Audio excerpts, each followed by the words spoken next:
తెలియజేస్తాను.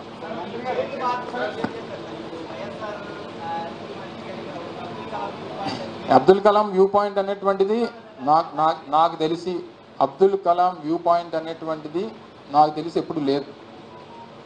అక్కడ అసలు ఎప్పుడు కూడా అక్కడ ఉన్నటువంటిది ఎప్పుడు వ్యూ పాయింట్ అనేటువంటిది లేదు. అక్కడ మేము క్రియేట్ చేసాం. దాన్ని వ్యూ పాయింట్ లేకపోవడం అంటే నూతనంగా నిర్మించాం. గతంలో ఏంటంటే గ్రావెల్తో ఉండిపోయి సీతకొండ కింద ఉండేది అక్కడ.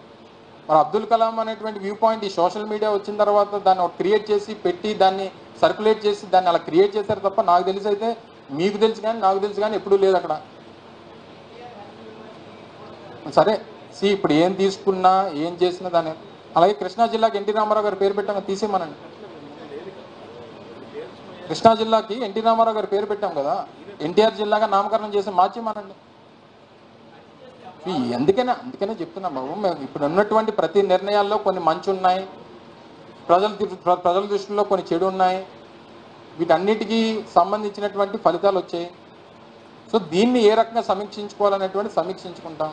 డెఫినెట్గా రానటువంటి కాలంలో మా పాత్ర ఏం చేయాలనేటువంటిది మేము పోషిస్తాం. డెఫినెట్గా ప్రజల పక్షాన్ని నిలబడతాం.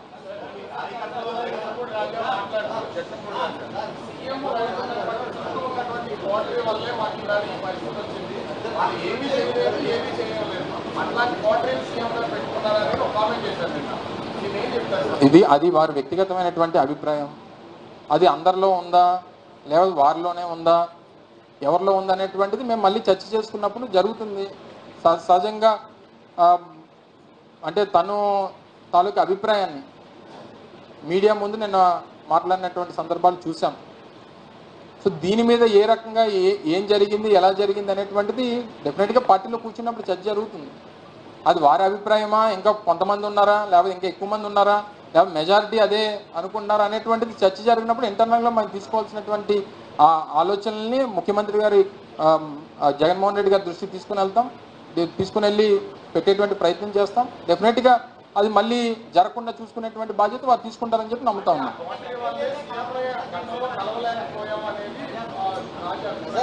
ఇప్పుడు ఈ ఫలితాలు వచ్చిన తర్వాత ఈ రకమైనటువంటి మాటలు డెఫినెట్గా వస్తాయి.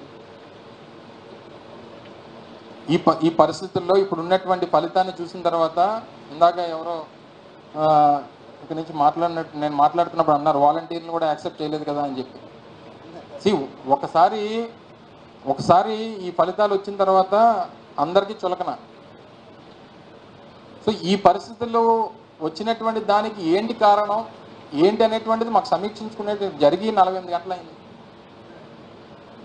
ఫలితాలు వచ్చి 48 గంటలైంది. మేము ఆలోచించుకోవడానికన్నా వచ్చినటువంటి ఫలితాలను సమీక్షించుకోవడానికన్నా రాష్ట్ర వ్యాప్తంగా ఉన్నటువంటి నాయకత్వాన్ని కూర్చోబెట్టి అందరి అభిప్రాయాలు తీసుకోవడానికన్నా ఇంకా మేము సమయం ఉంది. మేము తీసుకుంటాం, అందరితో చర్చిస్తాం. డెఫినెట్గా ఇవన్నీ సమీక్షించుకొని బయటపడితేనే కదా. కొంతమంది ట్యాంపరింగ్ అని అంటున్నారు. ట్యాంపరింగ్ అని చెప్పని అనుకుంటే అమాయకత్వం అవుద్ది. ట్యాంపరింగ్ అని చెప్పని అనుకుంటే సరే ఏం జరిగింది అనేటువంటిది పక్కన పెడదాం. ట్యాంపరింగ్ అని చెప్పి మమ్మల్ని మేము అనుకుంటే రేపు మేము దీని నుంచి ఎలా బయటపడతాం? ఇది నిజంగా ప్రజలు ఇచ్చినటువంటి ఫలితం అని చెప్పి మేము అలా భావిస్తేనే రేపు దీని నుంచి బయటపడి రేపు మళ్ళీ అధికారంలోకి వచ్చేటువంటి దానికి అడుగులు వేస్తాం. చెప్పండి.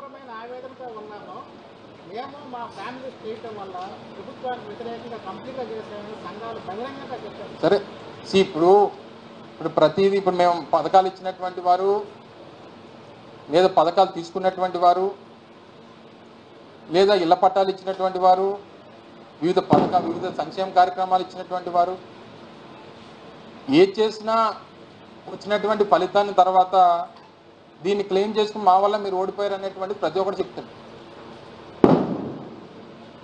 ఇప్పుడు పనిచేసేటువంటి ఉద్యోగస్తులు ఇప్పుడు సిపిఎస్కి సంబంధించి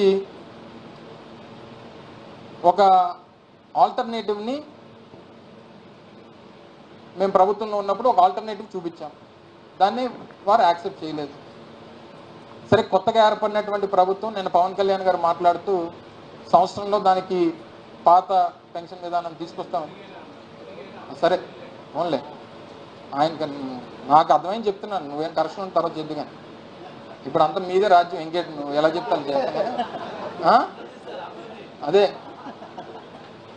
ముఖ్యంగా మీ ఏబీ అంది కదా, సో వారు చెప్పిన సో ఈ వచ్చినటువంటి వారు చెప్పినటువంటి దాన్ని కూడా స్వాగతిస్తాం డెఫినెట్గా. మాకంటే మెరుగైనటువంటి ఆల్టర్నేటివ్నో లేదా పాత పెన్షన్ విధానాన్నో వారు తీసుకొస్తారంటే డెఫినెట్గా వాళ్ళు స్వాగతిస్తారు, ఇప్పుడు వాళ్ళతో నిలబడతారు, తప్పలేదు కదా. సో ఏం చేస్తారనేటువంటిది మనం కూడా ఇంకా వాళ్ళు ప్రమాణ స్వీకారాలు చేయలేదు, ఇంకా మనం కూడా ఇప్పటి నుంచి చేసేలా వారు సంవత్సరం సమయం ఏదో అడిగినట్టుగా మా సంవత్సరం టైం ఇవ్వాల్సిందిగా కోరినట్టుగా చూశాను నేను. సో ఏదేమైనప్పటికీ వాస్తవంగా మాట్లాడుకుంటే, అంటే పచ్చిగా మాట్లాడుకుంటే జనానికి ప్రజలకి ఏం కావాలనేటువంటి దాన్ని కానీ ప్రజల తాలూకు సాటిస్ఫాక్షన్ లెవెల్స్కి చేరడం అనేటువంటిది ఏ నాయకుడి వల్ల సాధ్యం కాదనేటువంటిది అర్థమైంది. ఏం చేస్తే సాటిస్ఫై అవుతారనేటువంటి దాంట్లో కూడా ఈరోజు ఇన్ని చేసిన తర్వాత, చెప్పినటువంటి ప్రతి హామీని నిలబెట్టుకున్న తర్వాత, సరే మీరు అన్నట్టు 1 or 2 ఇష్యూస్ ఏదన్నా ఉన్నా ఈ స్థాయిలో నిలబెట్టుకున్న తర్వాత కూడా వాటిని ఏ రకంగా మనం సాటిస్ఫై చేయలేకపోయాం అనేటువంటిది ఫలితాల్లో అర్థమవుతా ఉంది. సో దీన్ని ఏ రకంగా ఓవర్కమ్ చేయాలనేటువంటి దాని మీద, ఏ రకంగా దీన్ని ఏ రకంగా పాసిఫై చేయాలి, ఏ రకంగా కరెక్ట్ చేసుకోవాలనేటువంటి దాని మీద డెఫినెట్గా సమీక్ష జరుగుతుంది.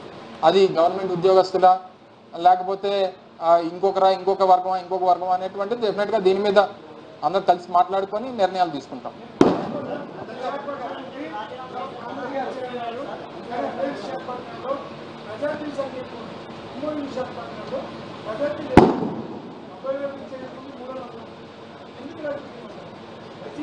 పర్సంటేజ్ మీరు ఇప్పుడు విశాఖపట్నంలో 90,000 దాటినటువంటి భీమిలి గాజువాక రాష్ట్రంలో 2 అతిపెద్ద నియోజకవర్గాలు. రాష్ట్రంలో అతిపెద్ద నియోజకవర్గం ఫస్ట్ భీమిలి, రాష్ట్రంలో 2వ అతిపెద్ద నియోజకవర్గం గాజువాక. 3,55,000 ఓట్లు భీమిలిలో, 3,35,000 ఓట్లు గాజువాకలో ఉన్నాయి. మీరు పర్సంటేజ్ ఆఫ్ ఓటింగ్ చూసిన తర్వాత గతంలో వచ్చినటువంటి ఓటింగ్స్, గతంలో నాగిరెడ్డి గారు గాజువాకలో గెలిచినప్పుడు వచ్చినటువంటి ఓట్లు 72,000, నేను ఓడిపోయినప్పుడు 64,000 వచ్చాయి నాకు.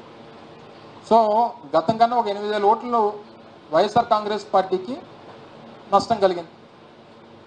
కానీ ఇందులో జరిగినటువంటి రాష్ట్ర వ్యాప్తంగా ఈ స్థాయిలో మేజర్ కాన్స్టిట్యున్సీస్లో మెజారిటీస్ రావడానికి గల కారణం ఓట్ ట్రాన్స్ఫర్ అనేటువంటిది కూటమి పార్టీల మధ్య 100% జరిగిందనేటువంటిది కనబడతా ఉంది.